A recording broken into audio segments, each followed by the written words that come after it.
સમાચારોમાં આગળ વધીએ. ઉદ્ધવ ઠાકરેની આગેવાની હેઠળની શિવસેનાએ લોકસભા ચૂંટણી માટે પ્રથમ યાદી જાહેર કરી છે.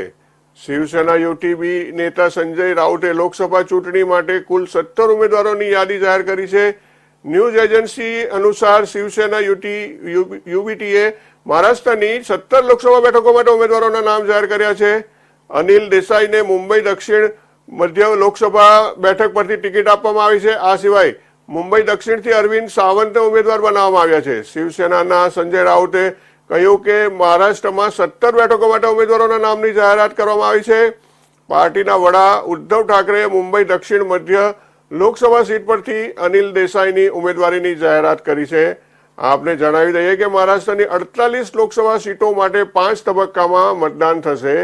મહારાષ્ટ્રમાં પ્રથમ તબક્કા મતદાન 19 એપ્રિલે 5 બેઠકો માટે થશે, જ્યારે બીજા તબક્કાનું મતદાન 26 એપ્રિલે 8 બેઠકો માટે થશે. આ સિવાય ત્રીજા તબક્કામાં 7 મેના રોજ 11 બેઠકો પર અને ચોથા તબક્કામાં 13 મેના રોજ 11 બેઠકો પર મતદાન થશે. તેમજ પાંચમા તબક્કામાં 20 મેના રોજ 13 સીટો પર મતદાન થનાર છે.